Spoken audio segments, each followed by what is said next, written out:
Hello, it's Thursday evening. It's 7 o'clock. It's time for content and cocktails. Yeah, I I was running a little late. I thought I was going to be behind, but I made it. I made it just in time. Hello. So, my name's Tom Stanhope, and this is your weekly deep dive into all things video content creation and video marketing. So, if you are not a regular, or if you have not kind of caught me doing this before, then this for me is a regular thing. Every Thursday evening, generally speaking, I'm live here talking about all things video. And I love working with entrepreneurs, solo entrepreneurs, business owners, small business owners who want to use video to grow their business. If you're seeing this and you haven't sort of already joined my free group, Grow Your Business with Video with Tom Stanhope, come and join it. It's quite good.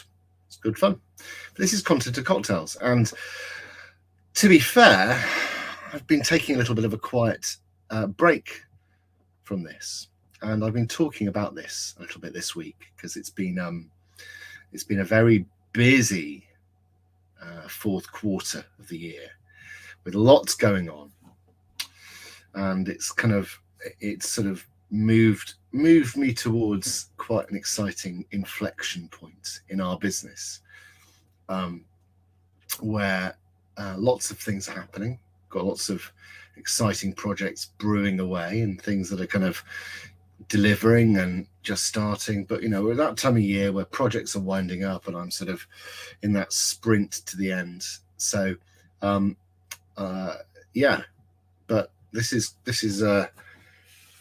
how things go at this time of year, isn't it? You've got lots of things that you want to get done before Christmas, but one of the things that we all start thinking about this time of year and the start of the year is planning. And I've been talking about content planning this week from a few different angles, and perhaps hopefully to get people thinking about the fact that we put a lot of pressure on ourselves as business owners to be all things to our businesses, and we can beat ourselves up quite hard when it comes to doing all this stuff. And I was advocating a bit of sort of self-kindness, and yes, Chris, I saw your pictures. No, I haven't mixed yet. I've got a doozy of a cocktail in the store. We're diving into Bernard. So, content to cocktails, as you would expect. The content part, we're going to talk about sort of planning. Again, we're going to keep on that theme. But the content part is coming from 100 Cocktails by Bernard tonight. And so... is this cocktail going to be nice? You be the judge. I'll tell you the ingredients. But first of all, the cocktail is called the Royal Clover Club cocktail, and it involves a half measure of dry gin. So we've gone for the Plymouth gin, a teaspoon or a splash of grenadine syrup. Where's my grenadine gone? Damn it. I put the grenadine down somewhere. There is grenadine around here. Bear with me a second. I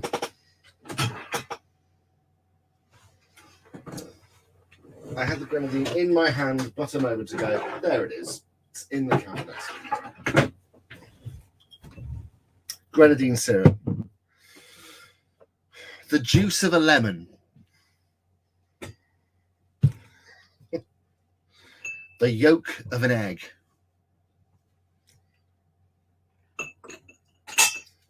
A dash of nutmeg. Sadly, I haven't got any nutmeg kernels to grate from. And shaken over broken ice. So we have an eggy, ginny, lemony, nutmeggy cocktail. Yes. Hello, Janet. Lovely to see you. Haven't heard from you for ages. Yes, as Andy says, Bernard was the mysterious Bernard who wrote 100 Cocktails, with a bit of research, I found out it was a woman, probably, who just sort of seemed to wander, make her way around kind of 1940s cocktail bars, collecting recipes, which seems like a fantastic job, to be honest. So, hats off to Bernard. Yes. So Rachel, yes, it is a bit of an eggy. It's not eggnog because it's not. It's kind of a lemony, eggy flavour. So we're going to start mixing this bad boy. So indeed, Chris says, sounds interesting. That's one word for it, isn't it? So let's put that measure of gin in there. Yeah, I mean, it's so Plymouth gin, as somebody based in Plymouth. I feel it's, I just realised hang on. Where's my, there we go. There we go. My branding's on. So we're going to go for the measure of gin in there. Gin done. So whether this is absolutely revolting or a surprising treat, we will find out. A splash of grenadine. There we go. Grenadine in there. The juice of a lemon. So I've got my lemon and my juicer and my knife. This is quite a sort of a high effort drink this evening. Normally it's kind of a bit. Sorry, I'm juicing a lemon off screen. Jeepers, this is the most effort I've put in all day. Physical effort I've put in all day. These are, of course, organic, unwaxed lemons.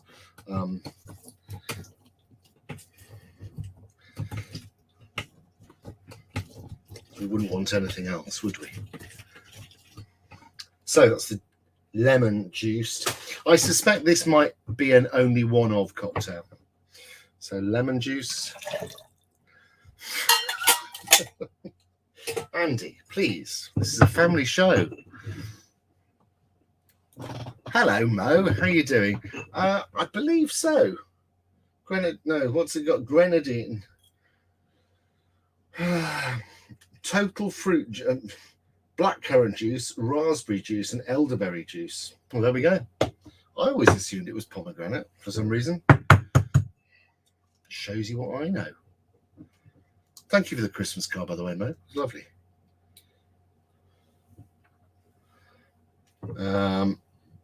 Oh, the egg, the yolk has gone everywhere. The white has gone everywhere. So the yolk is the yolk, isn't it? Yes, the yolk of an egg. In it goes. Bloop. It sounded really unpleasant. God, I've got eggy fingers. I'm sure I've got to. Yes, there we go.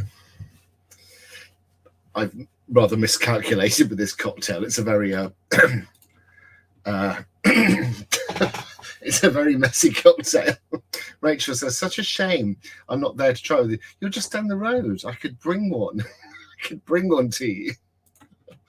A dash of nutmeg. It's a little bit of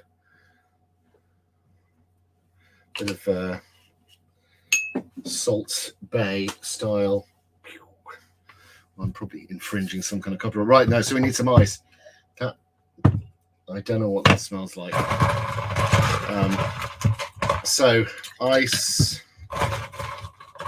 Let's see. I'm not really selling it. Look, Content of Cocktails is about trying all of Bernard's wares. And that, if that means taking the good with the bad, sometimes that's what it's about. This cocktail is prepared in exactly the same way as the Clover Club cocktail, except that the yolk is used instead of the white of an egg. If preferred, half the quantity of dry gin may be used and a quarter measure of French vermouth added. Well, Let's give it a shake.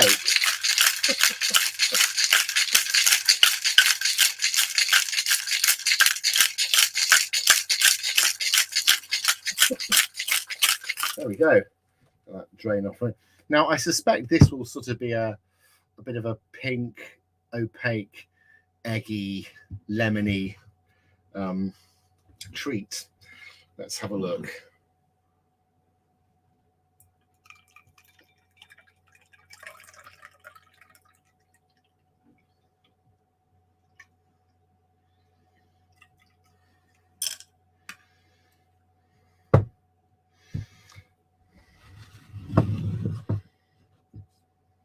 Right.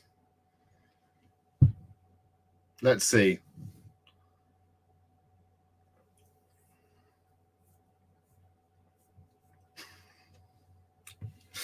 That's a lot more lemony than I really want. No, I'm going to struggle through this, I think. Bernard has let us down. Bernard has let us down. Cheers. Thanks, Bernard.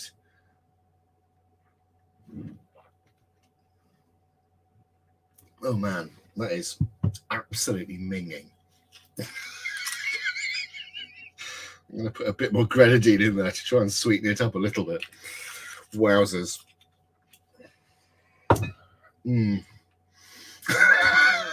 Nicole, welcome to Content and Cocktails. You've chosen an excellent one to join. This is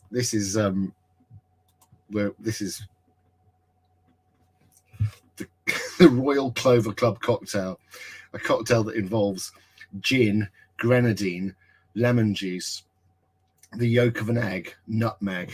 It's not great, I have to tell you. Now you see, a little bit more grenadine than just a dash. And actually that starts to be a little less like being hit over the head with a big sack of lemons.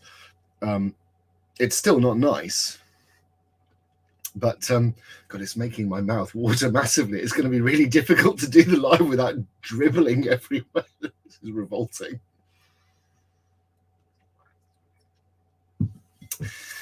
Okay, so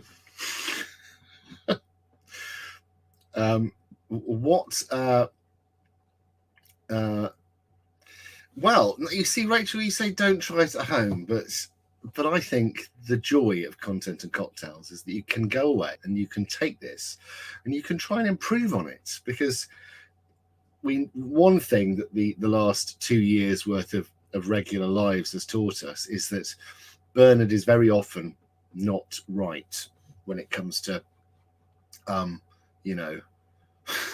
the practicalities of a good cocktail. So yeah, maybe it can be improved on. I suspect if you remove the egg, the grenadine, the lemon juice, and the nutmeg, and instead added dry vermouth and an olive, that becomes a good cocktail.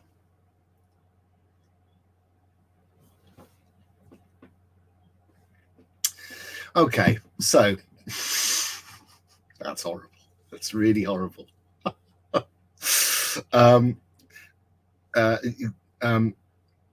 Yeah, I think actually, Janet, I think you might be right. Another slug of, actually, I'm going to add another slug of gin, I think. Because I think the measure of the booze quality, it just feels like I'm drinking a very large quantity of lemon juice.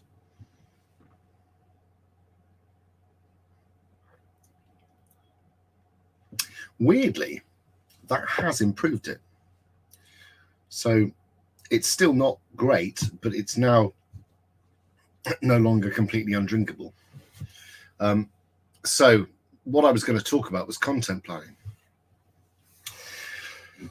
Going into next year, you're probably thinking, oh, I'll get a bunch of, you may be thinking, I'll get a bunch of planning done. I'm going to be rigorous with my content. But you find that, or one often finds that the practicalities of detailed content planning, unless you have a sort of a force to take the dedicated time, the practicalities of really rigorous content planning can be quite elusive.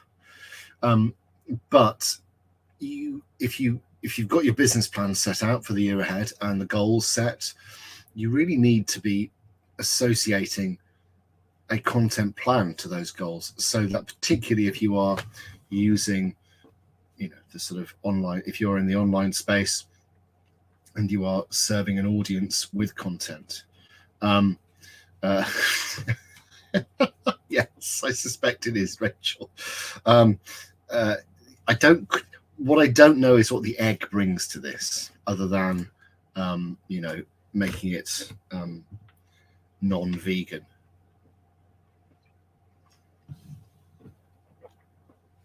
No, that is really horrible.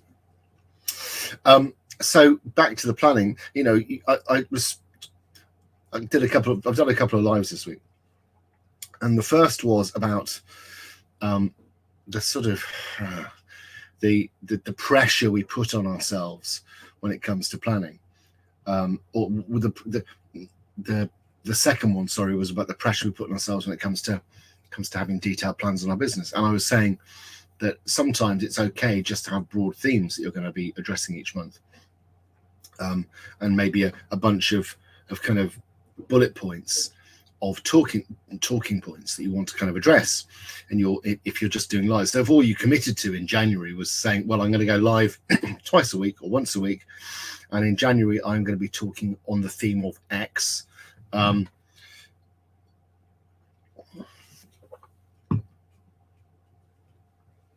No, that is wrong. Wrong.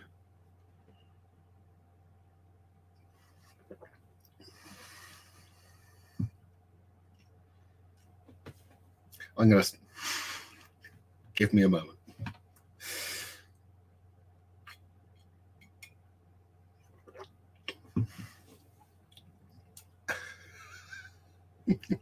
I do, Andy. I don't like wasting. I don't like waste. I hate waste.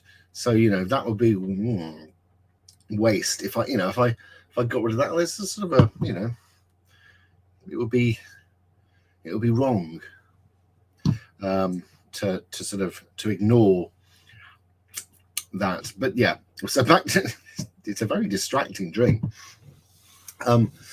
So back to this idea that we have we put a lot of pressure on ourselves to kind of deliver up a super detailed content plan for our business. And the truth is, as long as the content you're putting out there is in lockstep with your goals and your broad business strategy for the year ahead, then that's actually good. Now, not to say that a detailed plan is obviously going to make your content you're putting out there, video or otherwise, way more effective. But sometimes it can feel like an endless task. And I think what I'm saying is just give yourself a bit of, cut yourself a bit of slack. Particularly if you are running a business on your own or getting something off the ground, there are 1,000,001 things to do. And I'm never going to stand here and say your video is the most important body of business. Video content has the power to change businesses. But if you are delivering content at the expense of other core functions within your business, then it will become a real burden. So just, assess what you're doing, assess the kind of content plan and work out, what level, how detailed it needs to be. It could just be that the metric you're looking to sort of to grow, the KPI you're looking to sort of improve on in your business is audience size and audience reach. So it could just be that you're your big metric of success for your video content is reaching more people, growing an audience. And so what you need to do is identify what your audience wants or needs, and then just put in some, start talking about that regularly. Find those kind of 10 talking points, and just every time you go live, cycle through another one. Because in reality, I probably have 4 main talking points, 10 main talking points. I'm looking at the number 4.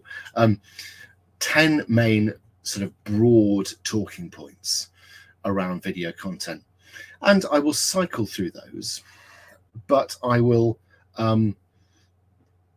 also kind of riff on them. So you won't be, as you cycle through those 10, you won't be delivering up the same live or the same content every time, right? You'll be taking a sort of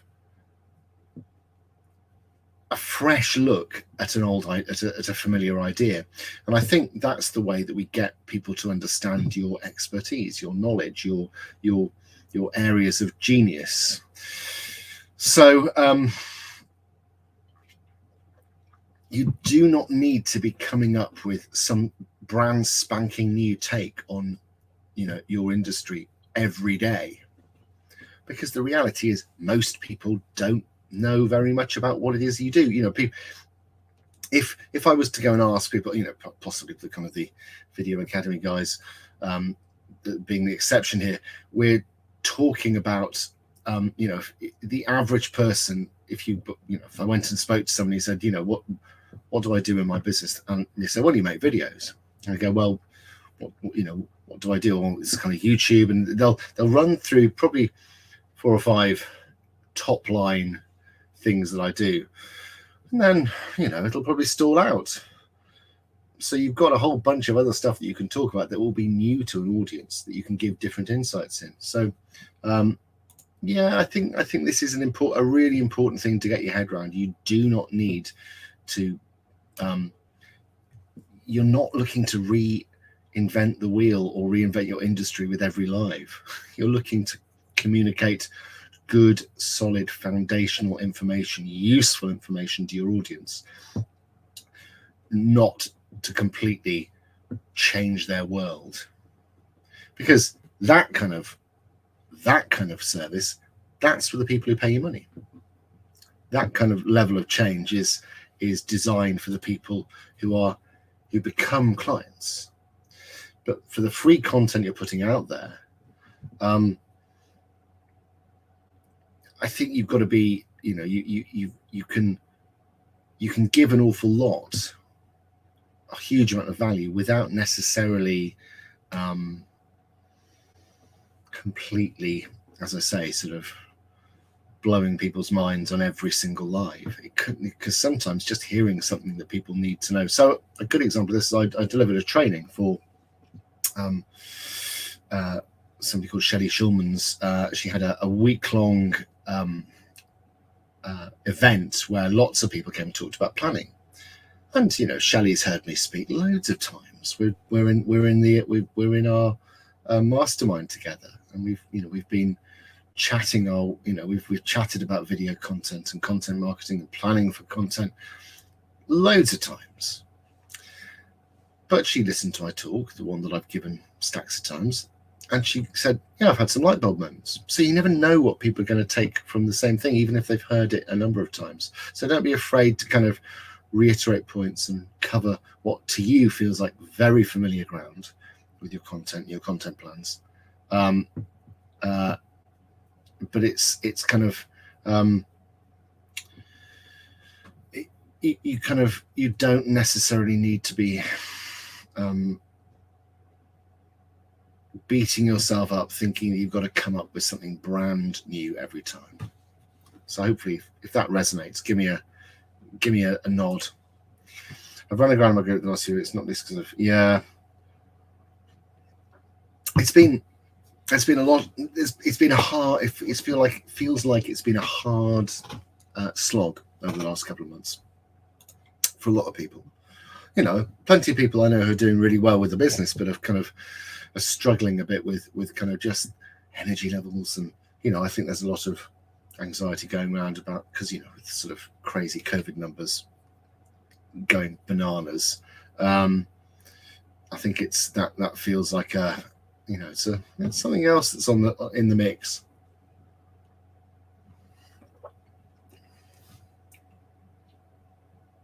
I've almost finished it. I'm going to have a slurp of the last bit and then mix myself something nicer.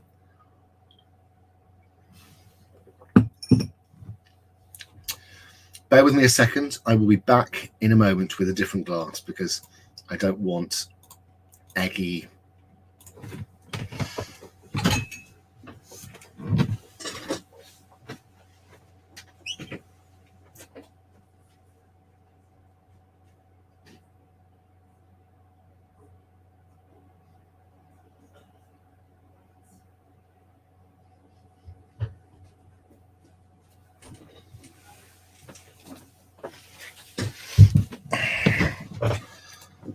Right, I've got a de-egged glass.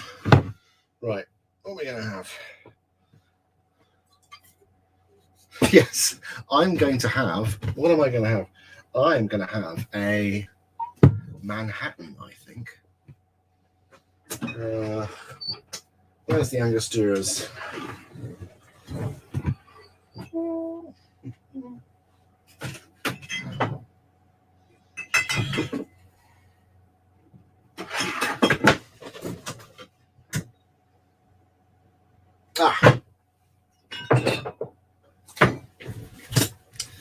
There we go.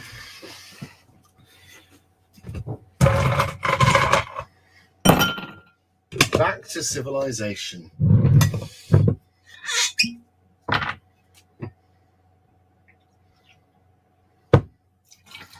Yes, that was. But I need some medicine to take that taste away, because that is going on the naughty. That is a drink that's properly going on the naughty step of for Bernard's. I do try and keep a sort of tally of which ones are good and which ones are bad, and that one is that one was bad. It has to be said. Little more rice, but that's that's the joy of Continental cocktails. You never quite know what you're going to get. Cheers. This will be nicer. Oh, that's better. Actually, taste of something that's drinkable. So, with content planning in mind, ask me some questions. Chuck your questions at me, and I'll see what I can sort of help you with.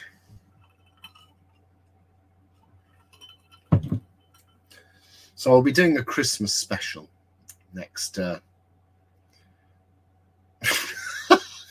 Rachel says, so is Content Cocktails just your thin excuses to wait? Well, yeah. I mean, it's certainly not that because my regular show that I do and have been doing for 2 years proves that I can have a fully stocked cocktail cabinet as a business expense. It's in the office. It's a legitimate business expense. Funny enough, I'm in the middle of implementing, and this is how rock and roll life is at the moment. We had a really interesting training in the mastermind, Destination Inspiration, all about a way to run your business called Profit First. And I'd never heard of it before, and I have devoured the book and have spent a chunk of this week implementing and setting up my Profit First system. So I can certainly recommend taking a look at it. I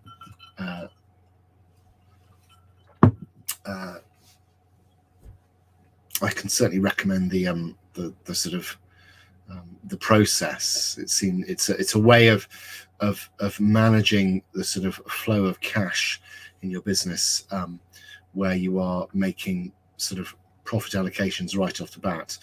And it sounds a bit counterintuitive, but it's so good. It makes so much sense. So yeah, that's a little aside.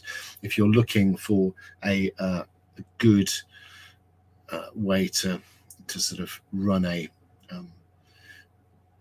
your accounting systems that aren't necessarily, that are, well, entirely legitimate, obviously, but designed to sort of bake in good cash flow. It's really good. I'm really impressed with it.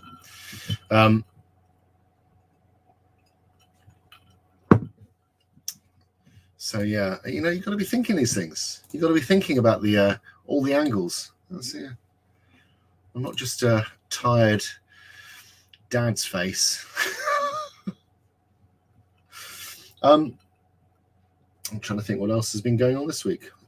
I've been editing a lot, and my daughter's finished school, and my youngest, he's got one last day, and then it's into holes. Excellent question, right? So do you cycle around your 10 content themes, sticking with the theme a month? I would, so because I plan my content quite sort of quite carefully, I would say make sure you are looking to arrange which kind of topics you're talking about to meet the sort of needs of any launches you're doing. So the next Video Academy cycle will be starting in May next year. So I've decided to only do one a year. That's all that's happening now. 2 a year. 2 years too much, and I'd rather kind of do it once and do it big. And so we're going to do it that way. So what I will do with what I am doing with my themes is I'm making sure that the ones that are most relevant to the sort of the run into the challenge and the launch are the themes that sort of, so I sort of put those in place first. So that could be fear of going live, fear of the tech, or sort of the sort of mindset aspects of it. So, you know, you've got these kind of different parts of that 10 theme list that are most relevant to the things that are driving people to get involved with the challenge.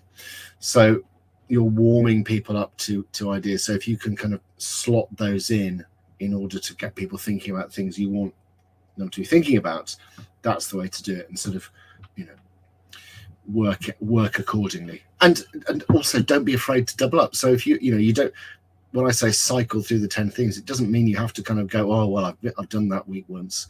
You could say that actually for a whole month you're just going to be talking about mindset. And indeed that's exactly what I will be doing in April.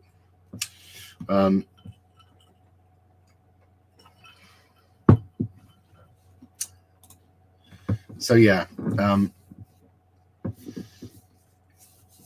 you can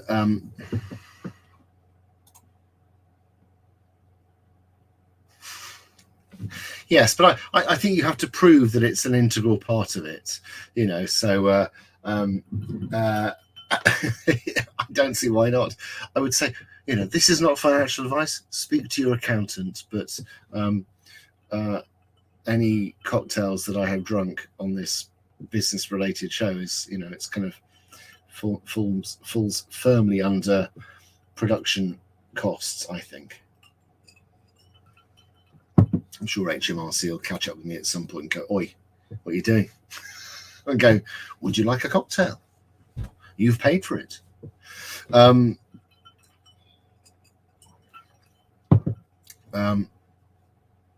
Yeah. My wife said, yes. Well, there you go. Excellent. You have in-house counsel that you can go to.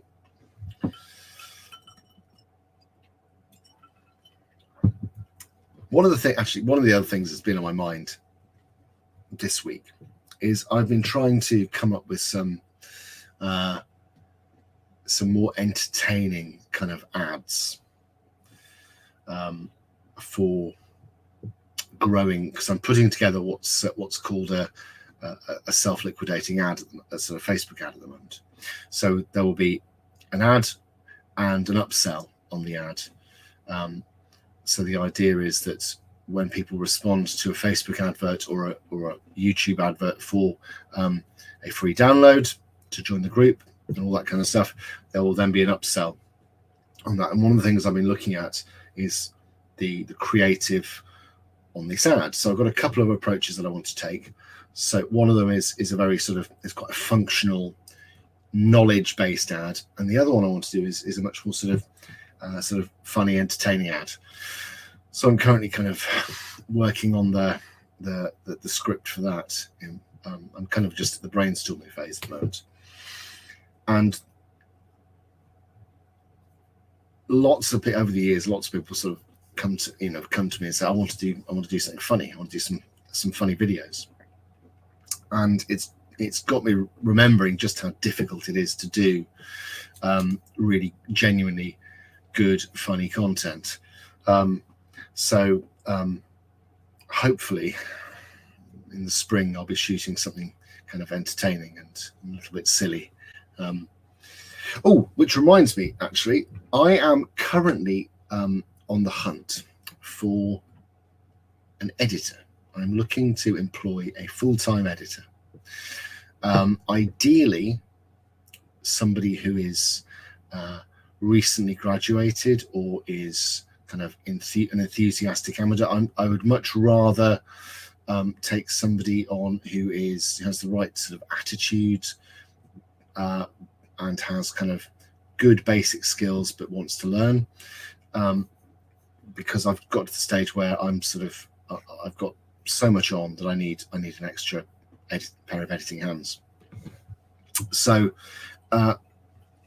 I'm looking to other areas as well, but if there's anybody out there who kind of has sort of someone they can recommend, I'm willing to have conversations with kind of people's friends of the family, that kind of stuff, people who kind of know a sort of a nephew or something who's kind of recently graduated and is on the hunt for a job.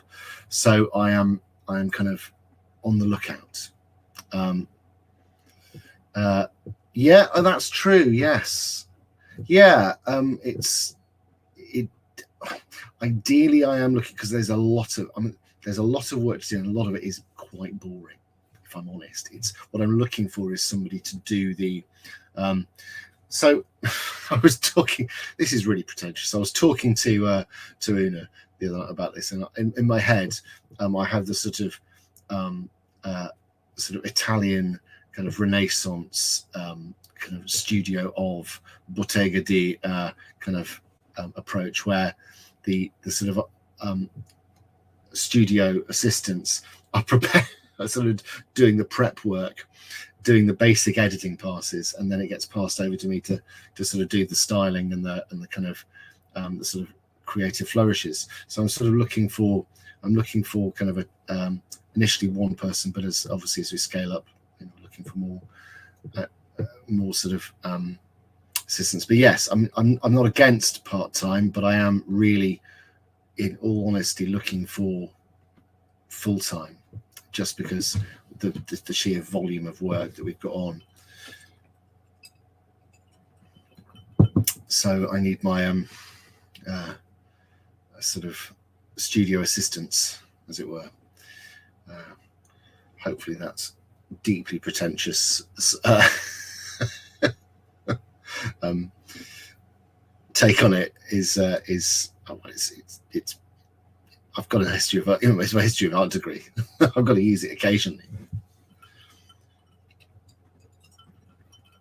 So yeah, I'm sort of on the lookout for a full-time editor.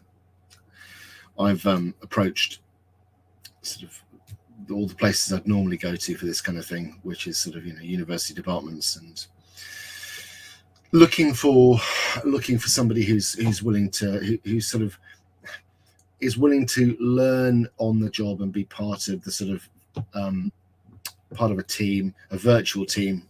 That's the reality, because I don't need to have an office, but I do need somebody who's kind of happy working with a kind of a team on Slack, sort of with regular team meetings and all that kind of jazz. But yeah, so I put that out there and see if anybody has a sort of any recommendations. I'm going to put a post out in the group. It's something I'm starting to look now with the view to taking somebody on probably late mid to late January, and there may be a depending on how it goes, I might want to be doing some filming out in LA, because I will be out, COVID permitting and travel restrictions permitted. I will be out in LA in February, sort of towards the end of February, doing another retreat. Obviously, we will see how things go, but I would quite like to have it documented and do a load of shooting over there. It's done, blimey. So yeah, I put that out there. If anybody knows anybody who's kind of got a bit of who's got some maybe family members or sort of relatives, or kind of knows a friend of the family who's on the lookout for something like that, and they can come recommended, maybe we can have a chat. I think I'm probably going to wrap things up, because I need to go and get the kids, well, one of the kids anyway, ready to get to bed. And I'm trying to think if there was something else that was on my mind. I've been completely derailed by how absolutely revolting that first cocktail was. It was absolutely vile, truly awful, really upsettingly bad. Don't try it. Don't try that at home. Okay, so to round things up, I'm going to say again, I've said it a couple of times this week, do not beat yourself up about content planning. Sometimes it is enough just to have a broad theme that you can talk on. Sometimes that is enough. But just make sure that theme is good for you as well as your audience. You want the discussions you're having to be driving business goals. So whether it's gathering people into your group, or letting people know about something you've got coming up. That's it. Okay, so I have got something coming up. I am going to be running in January, and possibly on a monthly basis going forward, an online content creation day, where we use online where we do some virtual filming days, and I use those virtual filming sessions to create content for you. So I'm looking to put that out there as a kind of an offer. We'll probably be doing, I don't know, maybe 1 or 2 days of that a month, and we'll probably be able to handle 10 people a month on that. So this is going to be a sort of a very kind of tightly priced offer that I'm going to be putting out. But it's a seed at the moment, but it's going to be 250 quid, and you'll get 8 pieces of video out of that. So the idea is that you will be using, so talking about planning, you will have your plan, and you'll be able to create some pre-recorded content. So we set the questions beforehand. I ask the questions. I will then edit that up for you and deliver it for you. I say we as a team will edit it for you with kind of graphics and all that, all that kind of jazz. So I'm putting that out there. There'll be much more detail coming over the next couple of days, with a view to us doing the first day in January. So that's something that's been rattling around my head, and I'll be putting more info out there ASAP. So thank you for being here tonight, guys. It's been a bit of a wandery ramble, but hey ho, when isn't it? Have a lovely evening, and I will be live again tomorrow during the day. And really, if I don't cross paths with you online before Christmas, have a fabulous Christmas. But I will be here next week for a special festive edition of Content and Cocktails. So cheers, have a good one, take care, and I'll see you next week. Bye-bye.